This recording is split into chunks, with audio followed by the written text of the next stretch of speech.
আলহামদুলিল্লাহ। আজকে আমি শেখ আহমদুল্লাহ সাহেব ও মুফতি গিয়াসউদ্দিন তাহির সাহেবের নিয়ে কিছু আলোচনা করতেছি। দেখেন, শেখ আহমদুল্লাহ সাহেব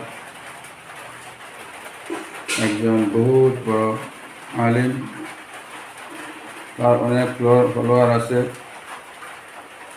আজকাল পৃথিবীর মানুষ তাকে ফলো করে। মুফতি তাহির সাহেবকেও কিছু মানুষ ফলো করে।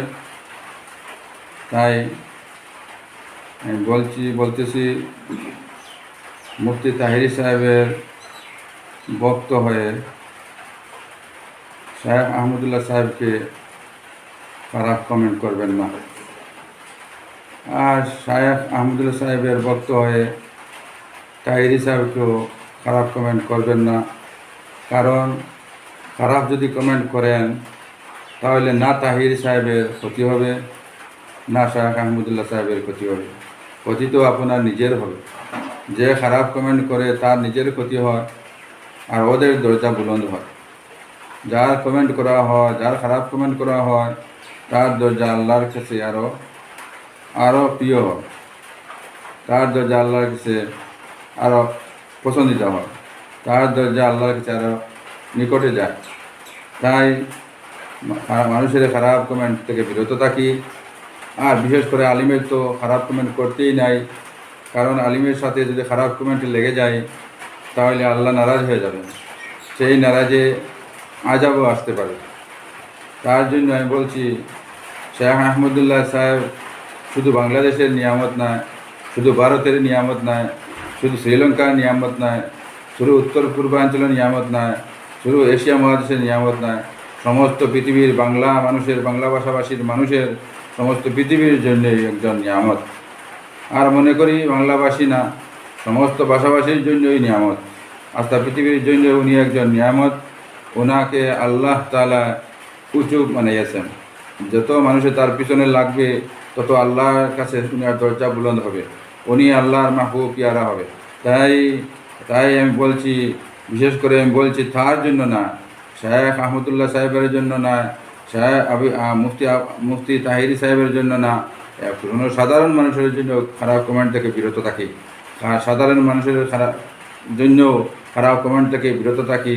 কারণ ওদের খারাপ কমেন্ট যদি ওদের জন্য করি তাহলে ওদের কোনো ক্ষতি হবে না, ওদের লাভ হবে। শুধু ক্ষতিটাই আপনার নিজের হবে। আমাদের সামনে মৌত আছে, আমাদের সামনে কবর আছে, আমাদের মাঝে কিয়ামতের মাঠ আছে।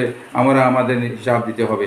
আমাদের বিচার আমাদের কাল কিয়ামতের দিন এই বিচারের মধ্যে কাঠগড়ার মধ্যে দাঁড় করানো হবে। তাই আমি বলছি যে আমরা সতর্ক হয়ে যাই, আমরা তওবা করে নেই, আমরা যেন খারাপ কমেন্ট থেকে বেঁচে থাকি, কোনো মানুষের যেন খারাপ কমেন্ট না করি। এর জন্য আপনি যদি ভালো পান না, কোনো অসুবিধা নেই। আপনি যদি আহমদুল্লাহ সাহেবকে ভালো পান না, কোনো অসুবিধা নাই। হ্যাঁ, আল্লাহ তাকে ভালো পেয়েছে, তার জন্য তার দরজা বুলন্দ হইতেছে। আর মুফতি তাহির সাহেবকেও যদি কেউ ভালো না পায়, তার বিরুদ্ধেও লাগবেন না। কারণ তার বিরুদ্ধে লাগা মতলব তার দরজা বুলন্দ হওয়া, আর আপনার স্তর নিচে নামা। তার জন্য আমি বলছি, আপনার মৌত আছে, আপনার কবর আছে। মৌতের কষ্ট থেকে বাঁচতে হইলে ওই যদি খারাপ কমেন্ট থেকে বাঁচতে হবে। কবরের কষ্ট থেকে বাঁচতে হইলে ওই যদি খারাপ কমেন্ট থেকে বাঁচতে হবে। মানুষকে আঘাত দেওয়া তীর মানুষের দিলের মধ্যে হারাইলে যে পরিমাণ কষ্ট পায়, মানুষ এইরকম কষ্ট পায়। তাই মানুষের কষ্ট দিবেন না, খারাপ কমেন্ট বলে কষ্ট দিবেন না। আর দেখেন, আহমদুল্লাহ সাহেব এখনো পর্যন্ত এই কমেন্টের একটি খারাপ কমেন্টের উত্তর দেননি। তাই খারাপ কমেন্টের উত্তর খারাপভাবে দেননি। তাই দেখেন, এর জন্যই বলছি, ওনার স্তর বহুত উঁচা, ওনার দরজা বহুত উঁচা। আপনি বুঝেন আর না বুঝেন, আমি বুঝি আর না বুঝি, ওনার স্তর আল্লাহ বাড়িয়ে দিয়েছেন। এই জন্যই আমরা তওবা করি, আজ থেকে নিয়ত করি যে আমরা কোনো মানুষের খারাপ কমেন্ট করব না, কোনো মানুষের খারাপ কমেন্ট করব না, কোনো সাধারণ মানুষেরও খারাপ কমেন্ট করব না। আলিম তো দূরের কথা, সাধারণ মানুষেরও খারাপ কমেন্ট থেকে বেঁচে থাকি। আমরা বেঁচে থাকি। আল্লাহ আমাদের সবাইকে মাফ করেন, আল্লাহ আমাদের সবাইকে কবুল করেন। শায়েখ আহমদুল্লাহ সাহেবকে নেক হায়াত দরাজ করেন, আর তাহিরি সাহেব, মুফতি তাহিরি সাহেবকেও আল্লাহ সমুজ দান করেন, সঠিক বুঝ দান করেন, যেন উনি সঠিক বুঝে দিনের মেহনত যেন করতে পারেন।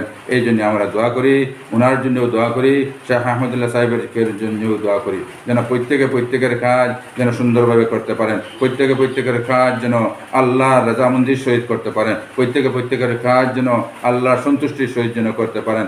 আল্লাহ তাআলা সবাইকে হেদায়েত নসিব করেন, আল্লাহ তাআলা সবাইকে মাফ করেন, আল্লাহ তাআলা সবাইকে রহমত নাজিল করেন। আল্লাহ আমাদের সমস্ত মানুষ জাতিকে হেদায়েত নসিব করেন, আল্লাহ আমাদের সমস্ত মানুষ জাতি, জিন জাতি সবাইকে যেন হেদায়েত নসিব করেন, সবাইকে যেন দিনের উপরে চলনেওয়ালা বানিয়ে দেন। আল্লাহ আমাদের কবুল করেন, আর আমাদের নবীর প্যারা নবীর সাল্লাল্লাহু আলাইহি ওয়াসাল্লামের প্রতি মহব্বত পয়দা যেন হয়, আমাদের যেন মহব্বত পয়দা হয়। সাল্লাল্লাহু আলাইহি নবিয়ুল উম্মি, সাল্লাল্লাহু আলাইহি নবিয়ুল উম্মি, সাল্লাল্লাহু আলাইহি নবিয়ুল উম্মি। আল্লাহুম্মা সাল্লি আলা মুহাম্মদ, আল্লাহুম্মা সাল্লি আলা মুহাম্মদ ওয়া আলিহি ওয়া আসহাবিহি। এইরকম যেন বেশি বেশি দুরূদ পড়তে থাকি, নবীজির কাছে যেন দুরূদ প্রত্যেকে যেন করতে, আল্লাহ তাআলা দুরূদ নবীজির কাছে ভেজেন, ফেরেশতা বলতে নবীর কাছে দুরূদ সালাম ভেজেন, আমাদেরকে বলা হয়েছে দুরূদ সালাম ভেজার জন্য। তাই আমরা বেশি বেশি যেন নবীজির সাথে মহব্বত লাগাইবার জন্য, নবীজির মায়ার হওয়ার জন্য, নবীজির জন্য যেন দুরূদ শরীফ পড়তে থাকি। সুবহানা রাব্বিল ইজ্জাতি আম্মা ইয়াসিফুন ওয়া সালামুন আলাল মুরসালিন ওয়াল হামদুলিল্লাহি রাব্বিল আলামিন। আসসালামু আলাইকুম ওয়া রাহমাতুল্লাহ।